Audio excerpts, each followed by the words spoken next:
एक सवाल साथ ही साथ लोग ये भी पूछ रहे हैं कि वो प्राणायाम तो करें, लेकिन कौन सा प्राणायाम कितनी देर करना चाहिए और मैक्सिमम टाइम कितना प्राणायाम को देना चाहिए? अब ये बता देता हूँ, एक चीज और साथ में बता देता हूँ मीनाक्षी जी, कपालभाति के बारे में बहुत भ्रांतियां थी। सबसे ज्यादा इसी से लाभ होता है। इसमें भ्रांतियां क्या थी? ब्लड प्रेशर वालों को नहीं करना, हार्ट वालों को नहीं करना, और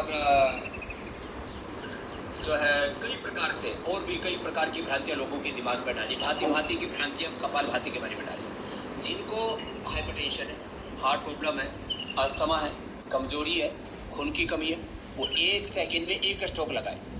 इसके ऊपर ये रिसर्च पेपर हमने पब्लिश किया हुआ इंटरनेशनल जर्नल में कि 1 सेकेंड में 1 स्ट्रोक लगाते हुए जब आप कपालभाति करते हैं तो ये आप इससे बीपी क्योर होता है, इससे हार्ट के ब्लॉकेज निकलते हैं, इससे अस्थमा ठीक होता है, इससे हीमोग्लोबिन बढ़ता है, इससे न्यूट्रिशन माइक्रोन्यूट्रिशंस की कमी दूर होती है। इसलिए ये भ्रांति ना रखें। हाँ, पेट का कोई भी ऑपरेशन कराया, हार्ट का कोई भी ऑपरेशन करवाया तो पेट और हार्ट के ऑपरेशन के बाद 3-4 महीने बाद धीरे धीरे कपालभाति करें। बस इतनी सावधानी। गर्भवती महिलाएं ना करें कपालभाति, और बाह्य प्राणायाम वो कर ही नहीं सकती, उनको छोड़ करके बाकी कोई एज लिमिट नहीं।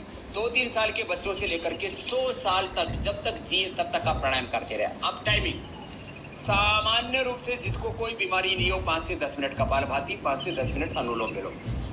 जिनको सामान्य रोग है, बीपी, शुगर, थायराइड आदि सामान्य रोग है, 15 से 20 मिनट। जिनको असाध्य रोग है, रेमेटॉइड आर्थराइटिस है, सोराइसिस है, एक्जिमा है, स्क्लेरोडर्मा, जिनको हेपेटाइटिस है, जिनको हार्ट के ब्लॉकेज है, जिनको कैंसर है, एसएलईएमएस ऑटोइम्यून डिजीज है, असाध्य रोग है, तो 1-1 घंटा धीरे धीरे बढ़ाना, रोज 5-5, 10-10 मिनट बढ़ाना।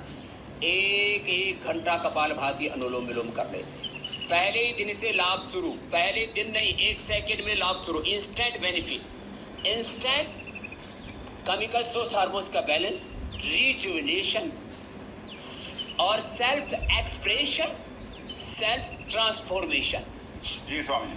1 दिन से लेकर के और 9 महीने में मैक्सिमम 1 साल में पूरी बॉडी के का चेंजिंग प्रोसेस है। टर्नओवर प्रोसेस जो मैं सेल्स के बारे में बता रहा था, WBC 24 घंटे में, प्लेटलेट्स जो है 7 दिन में, RBC 1 महीने के अंदर, स्किन सेल्स 1 महीने के अंदर, और जो है हमारे मसल सेल्स 2 महीने के अंदर, बोन्स की सेल्स 3 महीने के अंदर, लिवर की सेल्स 1 साल के अंदर, और हमारे फैट सेल्स 8 महीने के अंदर। ये जो टर्नओवर प्रोसेस मैंने एक सेल का बताया था, और किस तरह से प्राणायाम के द्वारा इंडोर्फिन, इनकैफेलिन और सीरोटोनिन और डोपामिन आदि अच्छे हार्मोन्स बढ़ते हैं, प्रोलैक्टिन, कार्टिसोल, ECTH और एड्रेनलिन हार्मोन्स कम होते हैं। वो सारा प्रोसेस होने 1 क्षण में शुरू हो जाता है।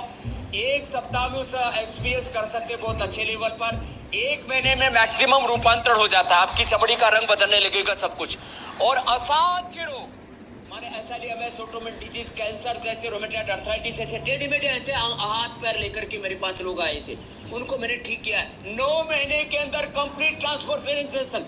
जैसे माँ के गर्भ में 9 महीने में हमारा शरीर बनता है, ऐसे 9 महीने में कपालभाति, अनुलोम विलोम आधा 1-1 घंटा करने से दूसरा जन्म मिल जाता है। एक जन्म योग से, ये दूसरा जन्म योग से, दिव्य जन्म। और कोई मेहनत भी नहीं है, बैठे बैठे करना है और बैठे बैठे इलाज मिलना है।